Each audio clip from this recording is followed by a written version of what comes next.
Hey guys, I'm Asuna. I'm going to be exposing each character of Winx. All six of them. This is no hate, I actually like the show. Just rewatched it and I found some things that did not make sense and I found that other people agree with me. So the first person we're going to expose is Bloom. In season 2, the Tricks went to Red Fountain to steal the Codex. So Bloom and the Winx went over to Red Fountain to help them defend the Codex and help the specialists with the attack. During the fight scene, Sky gets hit by Icy's blast. He falls to the ground and he died. After the Tricks left with the Codex, Bloom went over to Sky to help him, but he was not waking up. So she used the Dragon Flame to revive him. In season 4, Nabu dies. He was pummeled by magic by the fairy hunters. Bloom just stood there in the background doing nothing. She just watched him die on the ground as everybody grieved his death, which is actually crazy. And I actually liked Nabu's and Aisha's relationship. Now we have Stella. Remember her ring? You know, her staff? Don't remember? It's probably because it's at the beginning of the season. In season 3, she stopped using her ring. It was said to be one of the most powerful relics in their realm. I don't know why they just took it out. To me, it was a really big part of her character, and they just took that away. She's the daughter of, the Sun King and the Moon Queen, or, whatever they're called. But I've only seen her use, her sun powers, and not, the other half of her powers. Does she even have moon powers? Or does she, refuse to use them because she has a bad relationship with her mom? It's giving Todoroki vibes. These ones for Stella aren't really exposed, but these were just found that I guess just didn't make sense. In season 1, all the way at the beginning, she said she wanted to learn more magic. But in one of the later episodes, she gets caught sleeping in class. I thought she cared about her studies, man.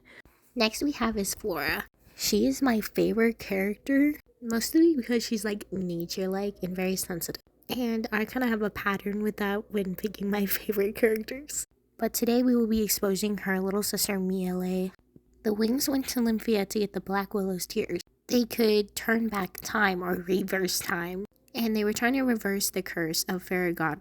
She was made into a tree. So they go to Lymphia and they meet Miele. She appears to be 8 to 9 years old. She's like a little kid. Then in season 6, I haven't gotten that far, but she is 16. Or appears to be 16 or teenager somewhat. She was even showing Flora around her school and showing her all the her classes she took. As if she was in high school or something. Then in season 8, she's back to 8 or 9 again. It's actually crazy. They go there and she jumps into Flora's arm. And she seems to be still living with her parents. She's literally going back between her ages. My theory is she touched the reverse waterfall in season 6.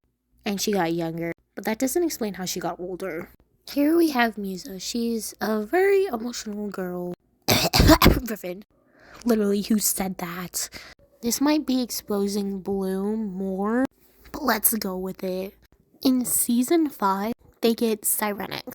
They then learn about Daphne's past even more. They learn that there was a curse. I haven't gotten that far, so I don't know what the curse is, but there's a guardian of Sirenics. And if they help the underwater kingdom, they would get one wish. Musa was talking about how she wanted her mom back, but they used the wish to undo the curse of Sirenics to get Daphne, Bloom's sister, back. This is another time that Bloom is actually being ruthless. I know that Daphne's Bloom's sister, but Bloom barely knows her. And Musa, she knows her mom, since she was little.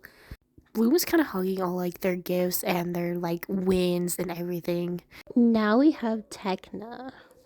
She is a very underrated character. I wish they would give more of Tekna. She's definitely at the bottom on my list of favorite characters. She doesn't get much screen time, and she's not a very in-depth character in the show.